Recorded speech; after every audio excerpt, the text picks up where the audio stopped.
Shekhawat science Prayagraj channel में आप सभी का स्वागत है। जी हाँ, आप बिल्कुल सही जगह पर हैं। आपकी परीक्षाओं में पूछे जाने वाले विज्ञान, तकनीकी और पर्यावरण संबंधी प्रश्नों का हल यहीं पर है। तो जल्दी से लाइक, सब्सक्राइब करके बेल आइकन को दबा दें और ऑल के ऑप्शन पर क्लिक कर दें, जिससे आने वाले सभी वीडियोस का नोटिफिकेशन आप तक पहुंच सके। नमस्कार मित्रों, मैं हूं उदय सिंह शेखावत और आपका शेखावत साइंस प्रयागराज चैनल में बहुत बहुत स्वागत है। आज हम पढ़ेंगे मुख में पाचन, डाइजेशन इन माउथ। आइए देखते हैं।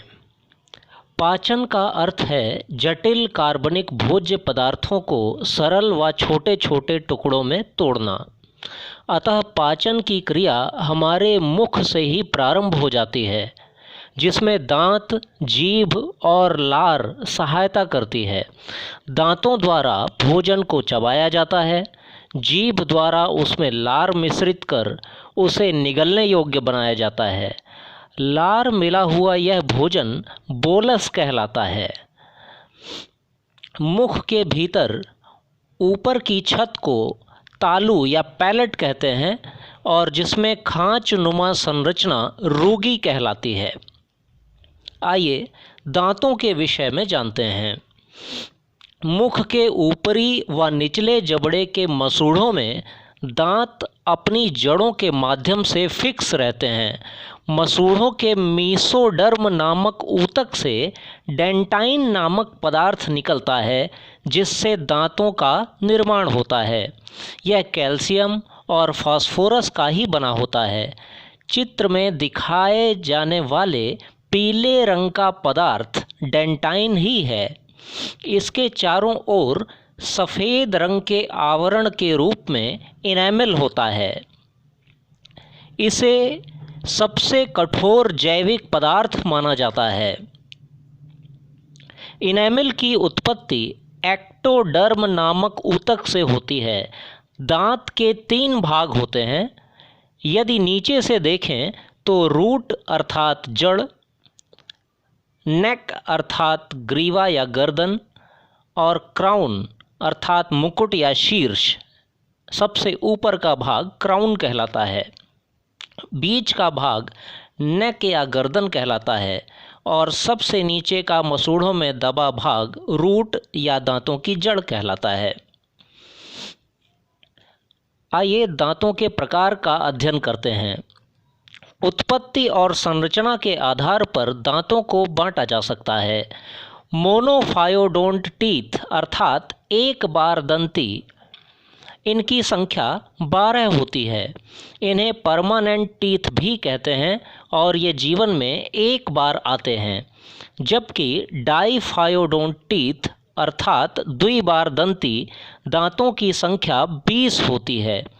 इन्हें मिल्क टीथ या दूध के दांत भी कहते हैं। साथ ही टेम्परेरी टीथ भी कहा जाता है, क्योंकि ये एक बार गिरकर दोबारा आ जाते हैं। संरचना व आकृति के आधार पर दांत 4 प्रकार के होते हैं। पहला, कृंतक या इंसिजर्स। इन्हें आई से प्रदर्शित करते हैं। ये काटने व कुतरने का कार्य करते हैं। ऊपरी व निचले जबड़े में सामने के 4 दांत ही कृंतक होते हैं। हाथी के बाहर निकले हुए दांत कृंतक ही होते हैं। अगला, रदनक या कैनाइन। इन्हें सी से प्रदर्शित करते हैं। इनका कार्य भोजन को चीरना व फाड़ना होता है, अतः इनका विकास मांसाहारी प्राणियों में अधिक पाया जाता है, जबकि शाकाहारी प्राणियों में ये नहीं पाए जाते। जैसे हाथी, चूहा, खरगोश, हिरन आदि शाकाहारी प्राणी हैं, अतः इनमें ये नहीं होते। मांसाहारी प्राणियों में ऊपरी व निचले जबड़े में से कृंतकों के दोनों किनारों पर एक एक की संख्या में ये उपस्थित होते हैं, अतः इनकी कुल संख्या 4 होती है। जंगली सूअर के बाहर निकले हुए दांत रदनक ही होते हैं। अगला है अग्र चर्वणक, प्रीमोलर्स। इनका कार्य भोजन को चबाना होता है। इन्हें पीएम से प्रदर्शित करते हैं। ये ऊपर व निचले जबड़े में 4-4 की संख्या में होते हैं। अगला है चर्वणक अर्थात मोलर्स। ये भोजन को पीसने का कार्य करते हैं। इन्हें चौघर या मुख की आटा चक्की भी कहते हैं तथा इन्हें एम से प्रदर्शित करते हैं। ये ऊपरी व निचले जबड़े में 6-6 की संख्या में होते हैं अर्थात इनकी कुल संख्या 12 होती है। अब इन्हें चित्र में समझते हैं। चित्र में निचले जबड़े की ओर देखें तो सामने के 4 दांत इंसीजर्स, उनके ठीक पीछे प्रीमोलर्स और उनके ठीक पीछे अर्थात सबसे पीछे मोलर्स हैं। जबकि ऊपरी जबड़े में देखें तो कैनाइन को प्रदर्शित किया गया है जो कि सामने के 4 कृंतकों के किनारे स्थित होते हैं। ये इसी प्रकार से निचले जबड़े में भी होते हैं। यदि हमें किसी प्राणी का दंत सूत्र अर्थात डेंटल फार्मूला ज्ञात करना हो तो उसे इस प्रकार निकालते हैं। अगर आप ध्यान दें तो हमारी जीभ के बीचों बीच एक धारी या लाइन बनी हुई पाएंगे। यदि मुख को उस लाइन के अनुदिश 2 आधे भागों में बांट दिया जाए तो उनमें से प्रत्येक आधे भाग में दांतों की संख्या, प्रकार और क्रम तीनों समान होंगे। अतः दांतों की गणना करते समय हम आधे ऊपर व आधे निचले जबड़े के दांतों को गिनकर बटे के रूप में लिख लेते हैं और फिर उनकी कुल गिनती करके 2 से गुणा कर देते हैं। इस प्रकार हमें दंत सूत्र से किसी प्राणी के कुल दांतों की संख्या प्राप्त हो जाती है, जैसा कि इस चित्र में प्रदर्शित किया गया है। आई का मतलब इंसीजर, सी का मतलब कैनाइन, पीएम का मतलब प्रीमोलर और एम का मतलब मोलर्स। मनुष्य में एक वयस्क मनुष्य की बात करें तो उसमें कुल 32 दांत होते हैं और किसी 17 से 20 वर्ष के बीच के लड़के अथवा लड़की में दांतों की कुल संख्या 28 होती है। इस चार्ट के माध्यम से विभिन्न प्राणियों के दंत सूत्र व दांतों की कुल संख्या को प्रदर्शित किया गया है। जैसे कि कुत्ते में कुल 42 दांत, खरगोश में 28 दांत, हाथी में 26 दांत, भेड़ में 32 दांत होते हैं। इसी प्रकार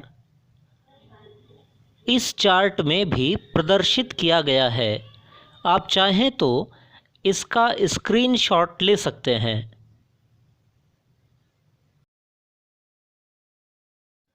यदि हम जीभ के संबंध में बात करें तो जीभ एक फिलीफॉर्म पैपिली नामक मांसल ऊतक से बनी संरचना होती है जिस पर स्वाद कलिकाएं अर्थात बहुत सी टेस्ट बड्स पाई जाती हैं। इनका कार्य भोजन से स्वाद ग्रहण करना होता है। वैसे तो जीभ में सभी प्रकार के स्वाद सभी जगहों से प्राप्त होते हैं, परंतु कोई विशेष स्वाद जीभ के किसी विशेष भाग द्वारा अधिक ग्राह्य होता है। जैसे जीभ के आगे का भाग स्वीट अर्थात मीठा स्वाद, उसके ठीक पीछे किनारे के भाग सॉल्टी अर्थात नमकीन स्वाद तथा और पीछे के किनारे के भागों द्वारा सौर या खट्टा स्वाद एवं जीभ के एकदम पिछले भाग द्वारा बिटर अथवा कड़वा या कसैला स्वाद अधिक तीव्रता से ग्रहण किया जाता है, जिसे हम चित्र में देख सकते हैं। स्वीट अर्थात मीठे स्वाद को लाल रंग से, सॉल्टी को नीले रंग से, बिटर अर्थात कड़वे को हरे रंग से और खट्टे को पीले रंग से प्रदर्शित किया गया है। यदि हम लार ग्रंथियों या सैलाइवरी ग्लैंड्स की बात करें तो ये ग्रंथियां मनुष्य में 3 जोड़ी होती हैं। 2 कर्णमूल अर्थात कानों के निचले भाग में, जिन्हें पैरोटिड ग्लैंड्स कहते हैं।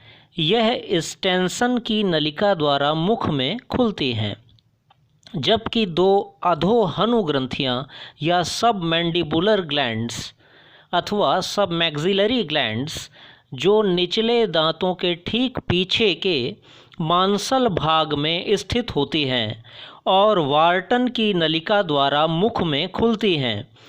शेष 2 जीभ के नीचे स्थित होती हैं, जिन्हें सबलिंगुअल ग्लैंड्स कहते हैं या अधोजीह्वा ग्रंथि भी कहा जाता है। ये रेविनस की नलिका द्वारा मुख में खुलती हैं।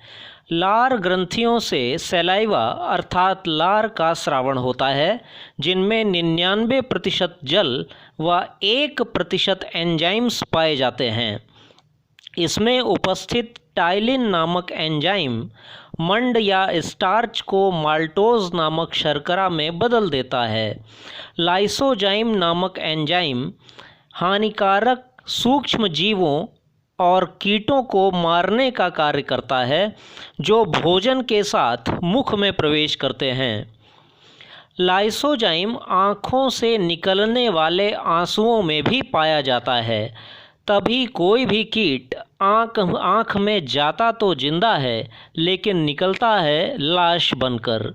एमाइलेज का कार्य अर्थात एमाइलेज नामक एंजाइम का कार्य भोजन को लसलसा व निगलने योग्य बनाना होता है।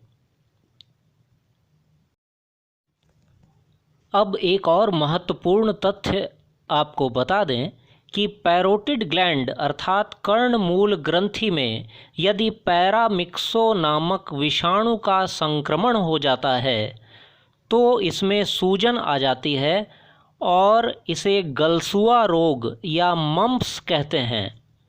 यदि यह सूजन या मम्प्स किसी 5 वर्ष से कम उम्र के बच्चे में हो जाती है तो उस बच्चे के वृषण आगे चलकर सूख जाते हैं और वह नपुंसक हो जाता है। यह एक गंभीर रोग है।